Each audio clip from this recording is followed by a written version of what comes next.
Family time ഫ്രണ്ട്സിന്റെ പുതിയൊരു വീഡിയോയിലേക്ക് എല്ലാവർക്കും സ്വാഗതം കേട്ടോ.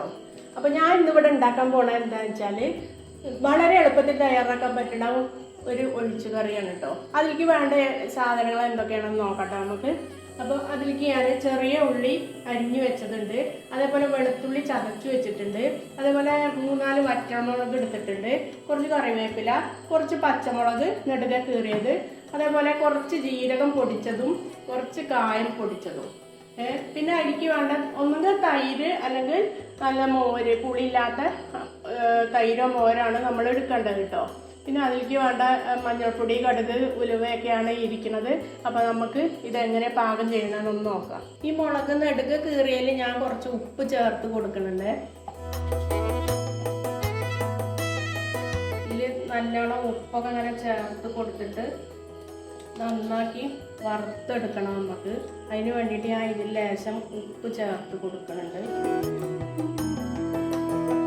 ഇതിൽ നമ്മൾ മുളക് പൊടിയൊന്നും ചേർക്കണില്ല, ഈ പച്ചമുളകാണ് ഇതിൽ നമ്മൾ ചേർക്കുന്നത്. അപ്പോൾ ഇതിൽ നല്ലോണം ഇങ്ങനെ ഉപ്പൊക്കെ ചേർത്ത് നന്നായിട്ട് വറുത്ത രൂപത്തിൽ എടുക്കണം ഇത്. അപ്പോൾ നമ്മൾ ഉപ്പൊക്കെ നല്ലോണം ചേർത്ത് കൊടുത്തു. പാകം ചെയ്യാൻ വേണ്ടിയിട്ട് ഒരു ചട്ടി ഞാനിവിടെ അടുപ്പത്ത് വെച്ചിട്ടുണ്ട്.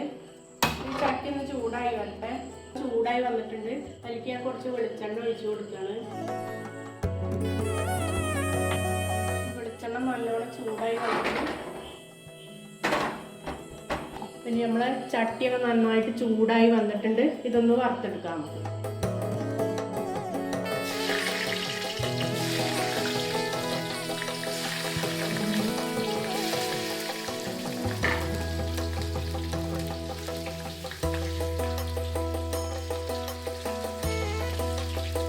ചട്ടിക്ക് നല്ല ചൂടുണ്ടാവും, വെളിച്ചെണ്ണയാണ്. അപ്പോൾ ലോ ഫ്ലെയിമിൽ മതി ഇത് മൊരിച്ചെടുക്കാൻ കേട്ടോ.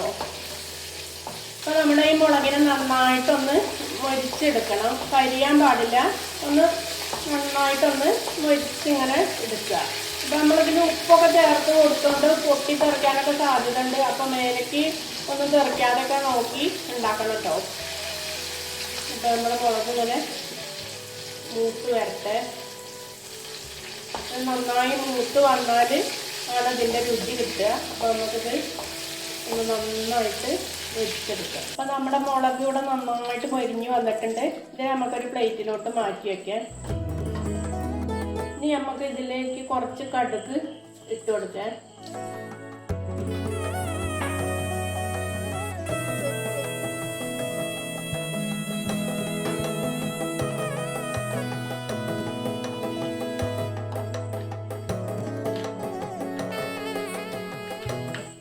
കടുക് നല്ലോണം പൊട്ടി വരുമ്പോൾ അതിലേക്ക് ലേശം ഉലുവ ഇട്ട് കൊടുക്കാം.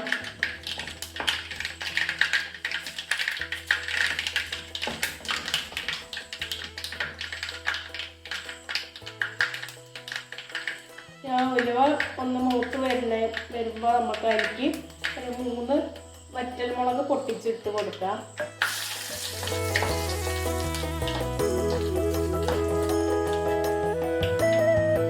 കൂടെ കുറച്ച് കറിവേപ്പില ഇട്ട് കൊടുക്കാം.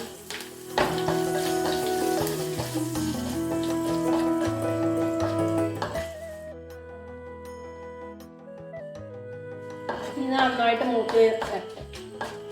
അപ്പോൾ ഇതൊക്കെ നന്നായി മൂത്ത് വന്നു. ഇതിലേക്ക് നമുക്ക് ഈ ചെറിയ ഉള്ളി അരിഞ്ഞു വെച്ചത് ഇട്ട് മൂപ്പിച്ചെടുക്കണം.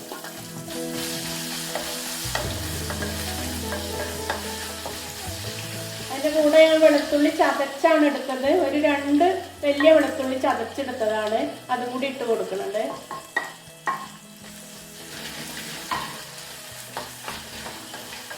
ഇതെല്ലാം നന്നായിട്ടൊന്ന് മൂപ്പിച്ചെടുക്കാം.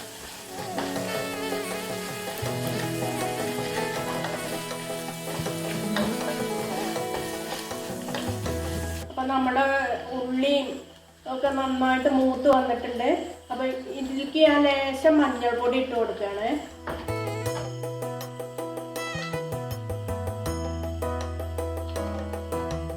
മഞ്ഞൾപ്പൊടിയും കൂടി ഈ കൂട്ടത്തിലൊന്ന് മൂത്ത് വരട്ടെ.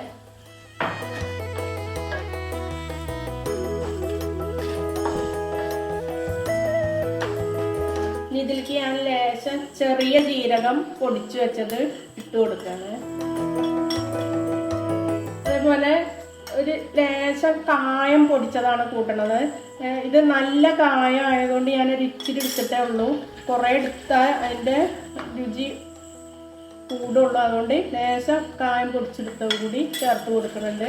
ഇതൊക്കെ ഒന്ന് മൂപ്പിച്ചെടുത്തിട്ട് ഇതിലോട്ട് നമുക്ക് ഈ തൈര്, ഞാനിവിടെ തൈര് ഉപ്പിട്ട് ഇളക്കി വെച്ചിട്ടുണ്ട്, അത് ഇതിലോട്ട് ഒഴിച്ച് കൊടുക്കും.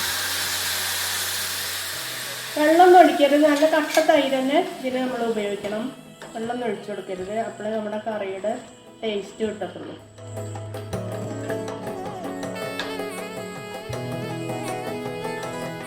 ഈ തൈര് തിളയ്ക്കുന്ന വേണ്ട, നന്നായിട്ടൊന്ന് ചൂടായി വരുമ്പോൾ നമുക്ക് ഇതിലേക്ക് ആ മുളകും കൂടി ഇട്ട് കൊടുക്കണം. നിന്ന് ചൂടായി വരട്ടെ. അപ്പോൾ നമ്മുടെ ചട്ടി നല്ല ചൂടുണ്ടാവും. അപ്പോൾ അതിൻ്റെ ആ ചൂടിൽ കിടന്നുകാണ്ട് ഇത് ചൂടായാൽ മതി കേട്ടോ, അല്ലാതെ തിളപ്പിച്ചെടുക്കരുത്. അങ്ങനെ ഒന്ന് ചൂടായി വരുമ്പോൾ നമുക്ക് നമ്മൾ നേരത്തെ വറുത്ത് വെച്ച മുളകുണ്ടല്ലോ അത് ഇതിലോട്ട് ചേർത്ത് കൊടുക്കാം. എന്നിട്ട് ഇതിൽ കിടന്നുകൊണ്ട് ഒന്ന് ഇങ്ങോട്ട് ചൂടാവട്ടെ കേട്ടോ. എല്ലാവർക്കും ആവശ്യമുള്ളതിനനുസരിച്ച് മഞ്ഞൾപ്പൊടിയൊക്കെ ഇടാം കേട്ടോ. എനിക്ക് ഒരു ഇത്ര കളറേ എനിക്ക് ഇഷ്ടമുള്ളൂ, അതുകൊണ്ടാണ് ഞാൻ ഇങ്ങനെ ഇട്ടത് കേട്ടോ. ഇതിൽ നമ്മൾ മുളക് പൊടിയൊന്നും ചേർക്കേണ്ട ആവശ്യമില്ല. അപ്പോൾ ഈ പച്ചമുളകിൻ്റെ എരി തന്നെ ഇതിലോട്ട് വരും. അപ്പോൾ ഇത് കുറച്ച് നേരം അവിടെ അങ്ങനെ എടുത്തു വെക്കണം. ഉണ്ടാക്കി അപ്പം തന്നെ ഒന്നും കഴിക്കരുത്. ഒരു മണിക്കൂറെങ്കിലും അതവിടെ വെച്ചുകൊണ്ടിരിക്കണം, എന്നാലേ നമ്മുടെ കറിക്ക് ടേസ്റ്റ് വരുള്ളൂ. ഈ പച്ചമുളകിൻ്റെയൊക്കെ രുചി അതിലോട്ട് ഇറങ്ങുള്ളൂ. എന്നിട്ട് പിന്നെ നമ്മൾ കഴിക്കാൻ നേരത്തെ ഈ മുളകൊക്കെ ഒന്ന് ഉടച്ച് അതിൻ്റെ കൂടെ കൂട്ടുമ്പോൾ എന്താ അതിൻ്റെ സ്വാദ് എന്നറിയോ. നമുക്ക് കുട്ടികൾക്കൊക്കെ സ്കൂളിൽ പോകുമ്പോൾ വേഗം പെട്ടെന്ന് തയ്യാറാക്കി കൊടുക്കാൻ പറ്റുന്ന വളരെ പെട്ടെന്ന് തയ്യാറാക്കാൻ പറ്റുന്ന ഒരു കറിയാണിത്. അതേപോലെ ഓഫീസിലേക്കൊക്കെ പോണ ആൾക്കാരൊക്കെ ഉണ്ടെന്നുണ്ടെങ്കിൽ അവർക്കൊക്കെ വേഗം തയ്യാറാക്കി കൊടുക്കാൻ പറ്റുന്ന ഒരു കറിയാണിത്. അപ്പോൾ എല്ലാവരും ഇത് വീട്ടിലൊന്ന് ട്രൈ ചെയ്ത് നോക്കണം. എന്നിട്ട് എങ്ങനെ ഉണ്ട് എന്നൊക്കെ എൻ്റെ വീഡിയോൻ്റെ ചുവട്ടിൽ കമൻറ്റ് ബോക്സിൽ പറയണം കേട്ടോ. അപ്പോൾ പുതിയൊരു വീഡിയോ ആയിട്ട് ഞാൻ വീണ്ടും വരുന്നതാണ്.